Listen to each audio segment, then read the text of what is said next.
जेठानी के हक के लिए भूख हड़ताल पर बैठी देवरानियां। सुबह के 7:30 बजे हैं। शर्मा निवास के गेट के बाहर परिवार की बहुएं सिया, पल्लवी और मनीषा अपने पतियों के साथ जमीन पर दरी बिछाकर धरने पर बैठी हैं।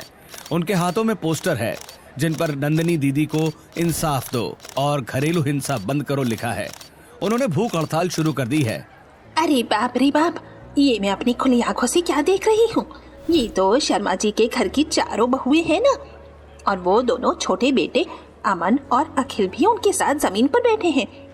कल तक तो शकुंतला बहन जी पूरे मोहल्ले में अपनी बहुओं के हीरो के हार और खानदान के संस्कारों के ढोल पीट रही थी। आज ये नई नवेली लक्ष्मी सड़क पर बैठकर भीख की तरह इंसाफ क्यों मांग रही है? ऐसा क्या जलजला आ गया इस हवेली के अंदर? अरे बेटा, ये सब क्या है? तुम चारों अपने ही घर के बाहर भूख हड़ताल पर क्यों बैठी हो?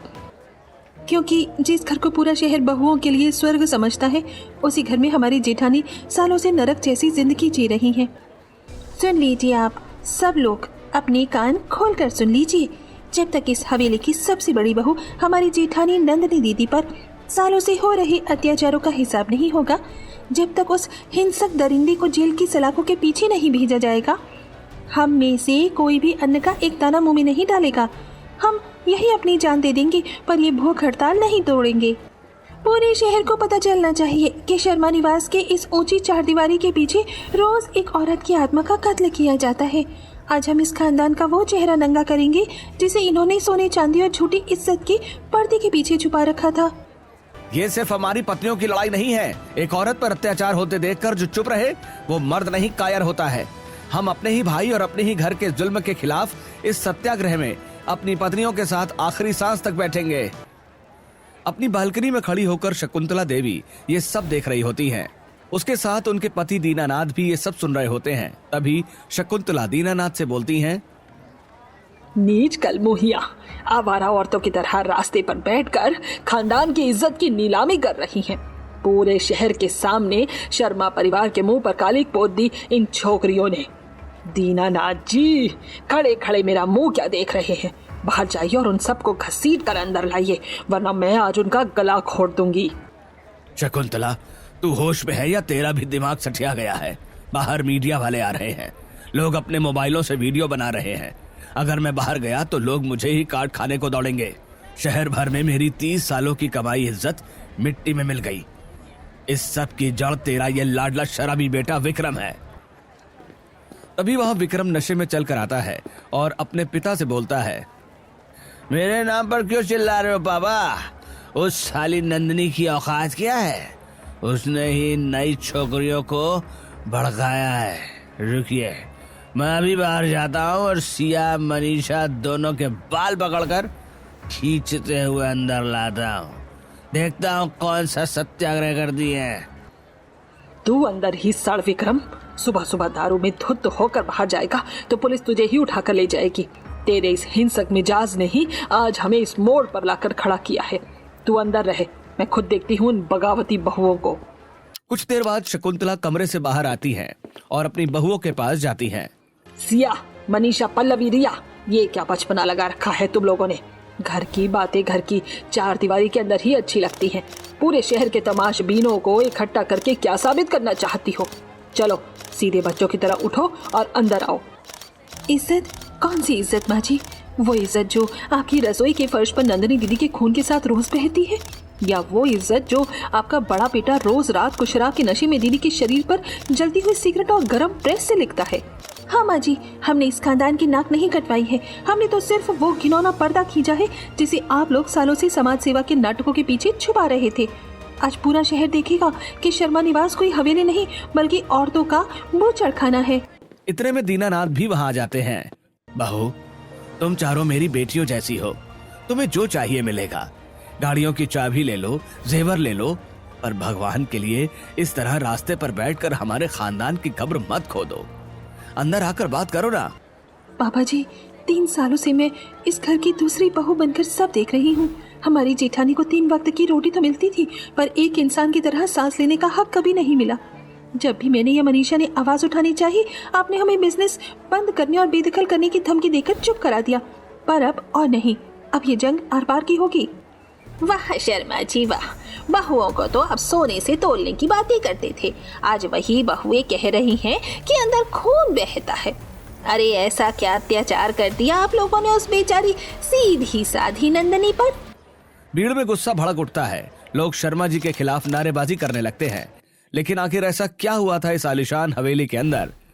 क्यों हमेशा अपनी सास के पैरों में सिर झुकाने वाली, पति की मार चुपचाप सहने वाली बहुएं आज इस हवेली के सामने काल बनकर खड़ी हो गई थी? ये जानने के लिए कहानी को कुछ महीने पीछे ले जाना होगा। कुछ महीने पहले सुबह 6:30 बजे सबसे बड़ी बहू नंदनी पूरे रसोई में अकेली ही सारा काम कर रही है।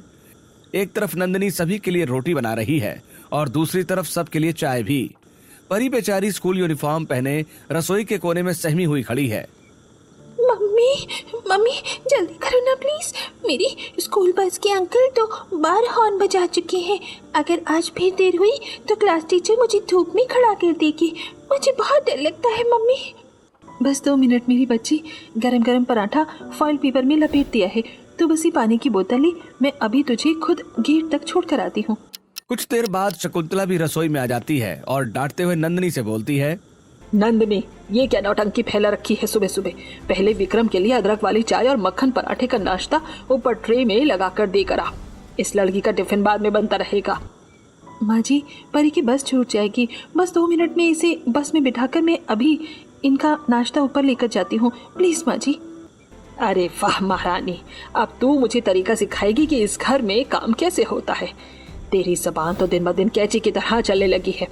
पति के नाश्ते से ज्यादा जरूरी तेरी इस लड़की की पढ़ाई हो गई है। गरीब भुखमरे घर की बेटी है ना, तो संस्कार भी वैसे ही नीच मिले हैं तुझे। शकुंतला भी नंदनी को सुना ही रही होती है कि इसी बीच में नशे में धुत होकर विक्रम भी रसोई में आ जाता है और नंदनी पर बरस पड़ता है। मेरा नाश्ता कहाँ है? 6:45 बज चुके हैं और मुझे अभी तक चाय नहीं मिली। क्या इस रसोई में बैठकर दिन भर सोती रहती है तू, या अपने बाप के घर के सपने देख रही है? जी बना रही हूँ, बस परी का टिफिन रख रही थी, 2 मिनट मिलाती हूँ जी। तुझसे एक काम ढंग से नहीं होता, कामचोर औरत। सुबह सुबह मेरा मिजाज खराब कर दिया। और इस लड़की को रोज स्कूल भेजने की इतनी जल्दी क्यों रहती है तुझे? पढ़ लिख कर कौन सा ये किसी जिले की कलेक्टर बन जाएगी? आखिर में तो इसे भी किसी मर्द के जूते ही साफ करने हैं ना। जी थोड़ा पढ़ लिख लेगी तो कल को अपने पैरों पर खड़ी हो जाएगी, किसी के जुल्म नहीं सहेगी, किसी के आगे हाथ नहीं फैलाएगी। अरे वाह, तू भी तो बीए की डिग्री लेकर आई थी ना, क्या उखाड़ लिया तूने? तेरे उस कंगाल बाप के पास मेरी चौखट पर फेंकने के लिए फूटी कौड़ी नहीं थी, न ढंग की शक्ल न कोई अक्ल। मैंने तो तरस खाकर शादी कर ली और तुझे इस महल में रानी बना दिया, वरना किसी गंदे नाले के किनारे बर्तन मांज रही होती। ये सुनकर नंदनी की आंखों में आंसू आ जाते हैं। नंदनी अपने मायके को याद करने लगती है। 8 साल पहले नंदनी हाथों में बीए की मार्कशीट लिए अपने पिता के पास आती है। पापा देखिए, मेरा बीए का फाइनल रिजल्ट आ गया है, मैं पूरे कॉलेज में सेकंड आई हूँ। प्रोफेसर साहब कह रहे थे कि मैं आगे एमए भी कर सकती हूँ। मेरी होनहार बिटिया, तूने मेरा सर फक्र से ऊंचा कर दिया बेटा। पर बेटा मेरी लाचारी देख, मेरी छोटी सी परचून की दुकान से इतना ही बच पाता है कि घर का राशन चले। मेरे पास इतने पैसे नहीं है कि तुझे आगे एमए की फीस दे सकूं या किसी बड़े शहर भेज सकूं। पापा आप ऐसा कभी मत बोलिए, आपने मुझे लड़की होकर भी बीए करवाया, यही मेरे लिए बहुत बड़ी बात है। हमारे मोहल्ले में तो लोग लड़कियों को स्कूल भी नहीं भेजते। मैं बहुत खुश हूँ पापा। भगवान करे तुझे कोई बहुत बड़ा और अमीर घर मिले जहाँ तू राज करे। तभी परी की स्कूल बस गेट पर आकर रुकती है।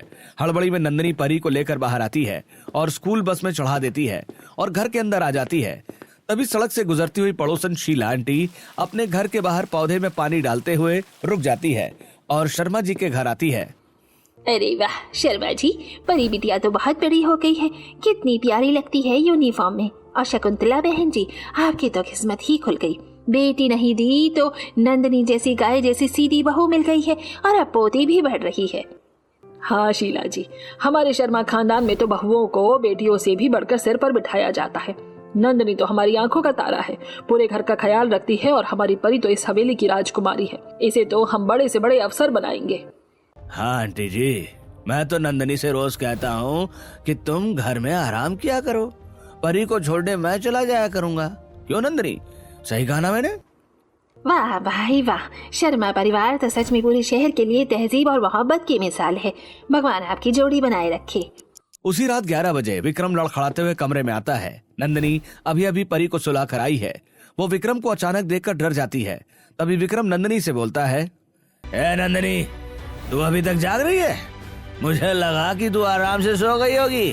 मुझे पानी देने के लिए भी इंतजार नहीं किया है? तुझे क्या लगा तू मेरी मर्जी के बिना अपनी मर्जी चलाएगी? जी नहीं विक्रम जी, मैं बस परी को सुलाकर आपका ही इंतजार कर रही थी। आप बहुत देर से आए हैं, मुझे चिंता हो रही थी कि कहीं।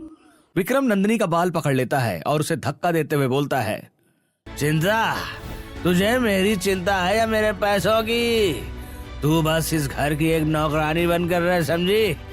जब मैं बोलूं तब बोलना और जब मैं कहूं तब सुनना। आज तूने मुझे देर तक इंतजार कराया। विक्रम जी प्लीज हाथ छोड़िए, बहुत दर्द हो रहा है, चोट लग जाएगी। दर्द? ये तो अभी शुरुआत है। अभी तूने फिर से जुबान लड़ाने की कोशिश की तो मैं तुझे कल सुबह अपनी सूरत आईने में देखने लायक भी नहीं छोड़ूंगा।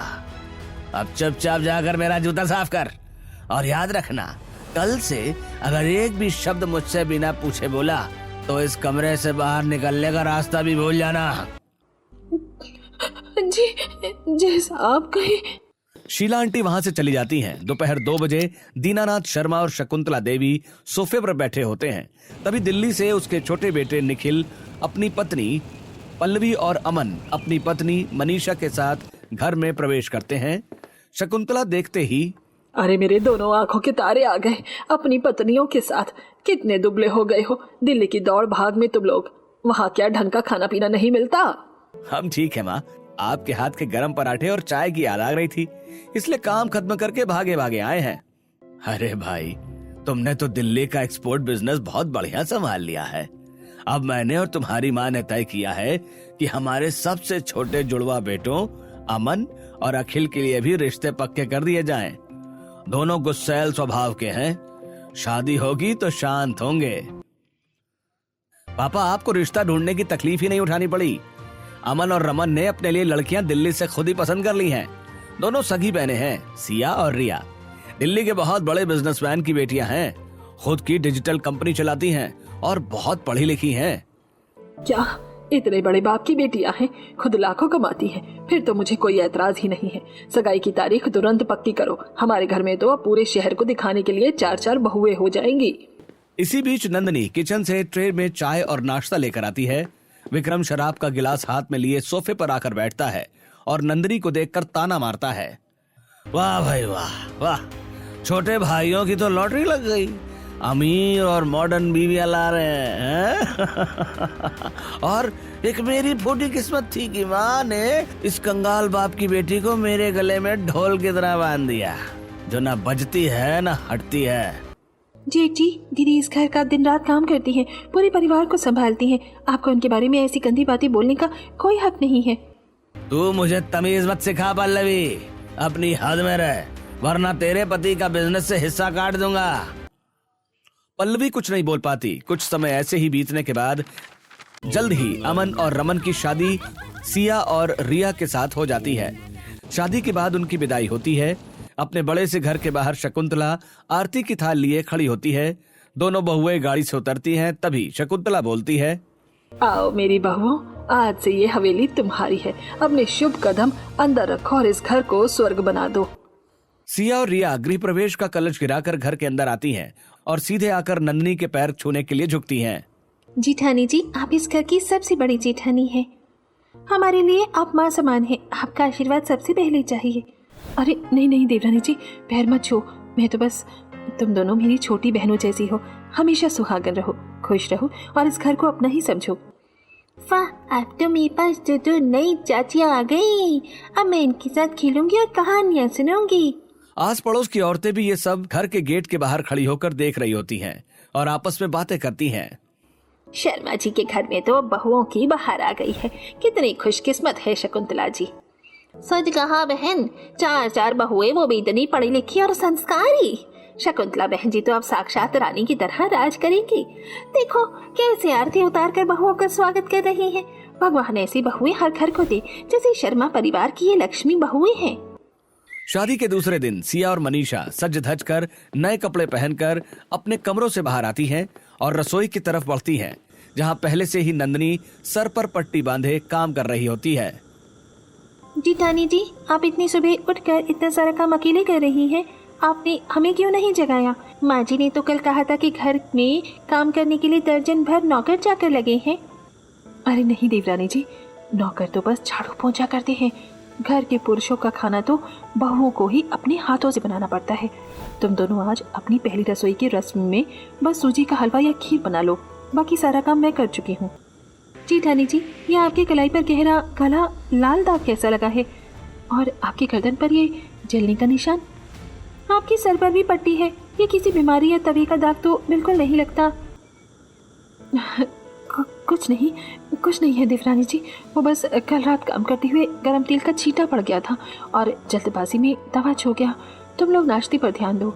इसी बीच नंदनी की छोटी परी रोती हुई रसोई में भागती हुई आती है और सिया के पास आकर बोलती है, चाची, मम्मी झूठ बोल रही है।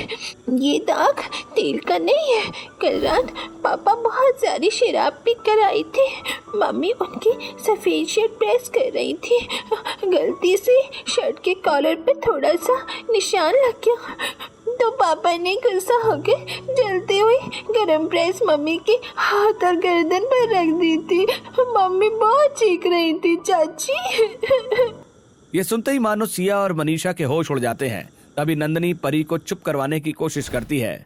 परी चुप हो जा मेरी बच्ची, बहुत बोल लिया तूने, अब बस कर, चल जा, अब अंदर जा।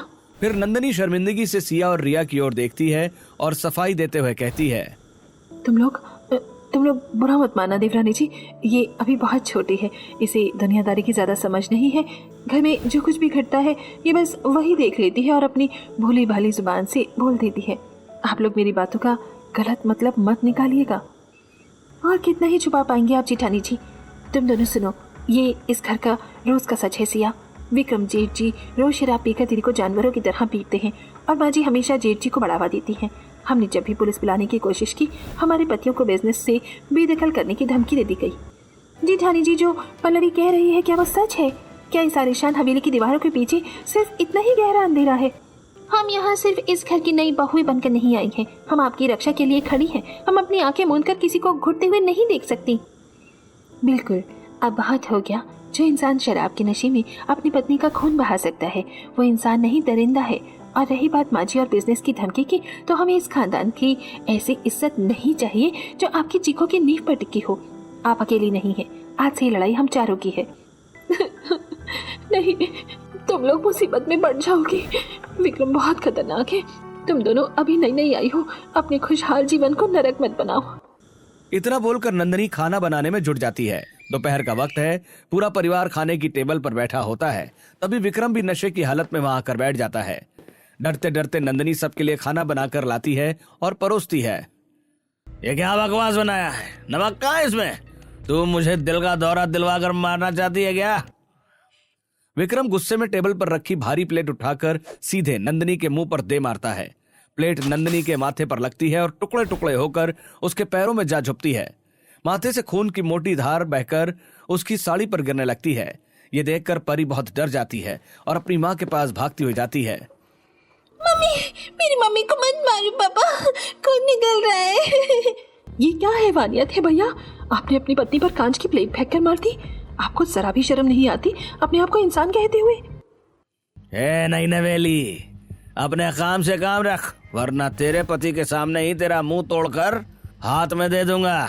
ये मेरा और मेरी बीवी का निजी मामला है। इसमें टांग अड़ाई तो जान से मार दूंगा। सिया, बैठ जाओ। हमारे खानदान में बहुएं मर्दों के बीच में जुबान नहीं चलाती। नंदनी की ही गलती थी। जब पता है कि विक्रम को नमक सही चाहिए तो ध्यान क्यों नहीं रखा? कोई बात नहीं सिया, कोई बात नहीं। छोटी, मैं दूसरी प्लेट लेकर आती हूँ, तुम लोग शांति से खाना खाओ। सिया और मनीषा हैरानी से नंदिनी की तरफ देखती हैं। कोई कुछ नहीं बोलता, सब चुपचाप खाना खत्म करते हैं। रात का वक्त होता है। सिया और मनीषा बेचैन हॉल में बैठी होती हैं। दूसरी तरफ उनके पति अमन और अखिल भी टीवी देख रहे होते हैं, जहां सोनम वांगचुक जी के अनशन की खबरें चल रही होती हैं। तभी रिया बोलती है, अखिल, अमन, तुम दोनों इंसान हो या मिट्टी के पुतले? आज किस तरह विक्रम भैया ने नंदिनी दीदी का माथा फोड़ा? कल को वो उन्हें जान से मार डालेंगे और तुम लोग अपने बाप के पैसों के डर से चुप रहोगे। रिया, तुम समझती क्यों नहीं? बचपन से हमने भैया का यही रूप देखा है। माँ पापा हमेशा उनका पक्ष लेते हैं।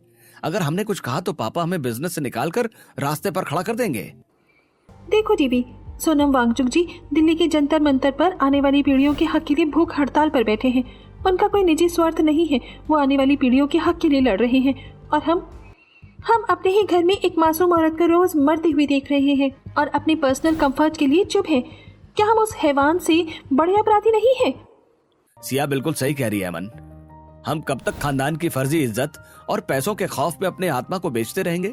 अगर आज हम भाभी के लिए नहीं लड़े तो हम कभी खुद को माफ नहीं कर पाएंगे। मैंने और सिया ने फैसला कर लिया है, हम इस हवेली के बंद दरवाजों के पीछे कोई ड्रामा नहीं करेंगे। हम इस परिवार की झूठी इज्जत का मुखौटा पूरे शहर के सामने उतारेंगे। हम सोनम वांगचुक जी के सत्याग्रह के रास्ते पर चलेंगे। हवेली के मुख्य गेट पर भूख हड़ताल। उसी रात सिया और मनीषा पल्लवी और नंदिनी के कमरे में जाती हैं। अमन और अखिल भी वहां मौजूद होते हैं। सभी मिलकर एक योजना बनाते हैं।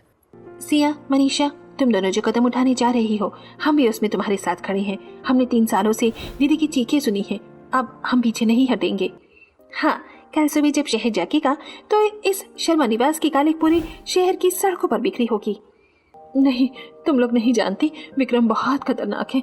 अगर उसे पता चला कि तुम लोगों ने उसके खिलाफ कुछ किया है तो वो तुम लोगों को भी नहीं छोड़ेगा। मुझे डर है कि कहीं मेरी वजह से तुम चारों की जिंदगी में नरक न बन जाए। पापा जी और माँ जी भी कभी इसे होने नहीं देंगे, वो हम सबको घर से बाहर निकाल देंगे। दीदी, डर को तो हमने उसी दिन घर से बाहर छोड़ दिया था जिस दिन हमने आपको उस हालत में देखा था। आप अकेली नहीं हैं, हम चारों और हमारे पति आपके साथ हैं। अगर वो शेर है तो हम भी अब सवा शेर बन चुके हैं। आप बस हिम्मत रखिए, ये जंग अब हम जीत कर रहेंगे। भाभी, आप फिक्र मत कीजिए। आज तक हम अपनी गद्दी और पैसों के लालच में या पिता के डर से चुप थे, लेकिन अब नहीं। खून के रिश्ते का मतलब ये नहीं कि हम किसी के जुल्म को सही ठहराएं। हम आपके साथ इस लड़ाई में आखिरी दम तक खड़े हैं। बिल्कुल सही कहा अमन ने।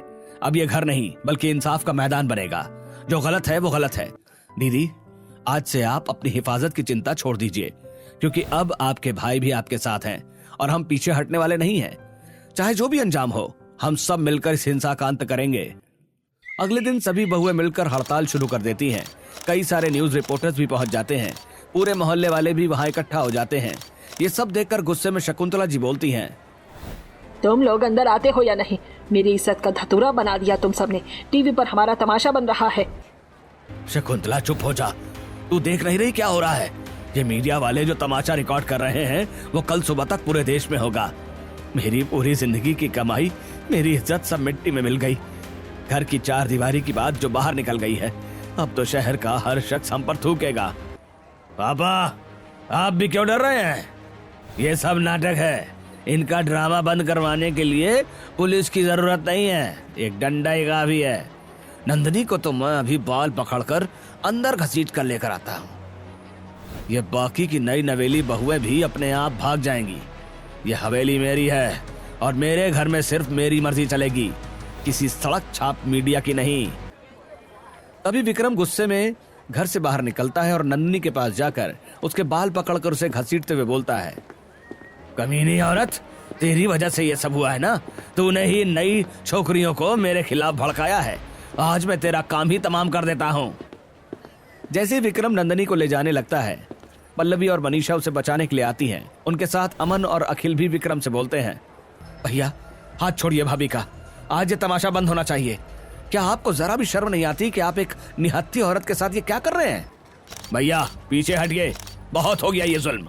आज अगर आपने उन पर एक भी वार किया तो हम खामोश नहीं रहेंगे। आज ये बर्बरता यही खत्म होगी। हम आपको भाभी पर और जुल्म नहीं करने देंगे। तभी शकुंतला विक्रम का साथ देते हुए बोलती है, अरे बाप रे, अब तुम अपने बड़े भाई के खिलाफ बोलोगे? और तुम लोग क्या कर रही हो?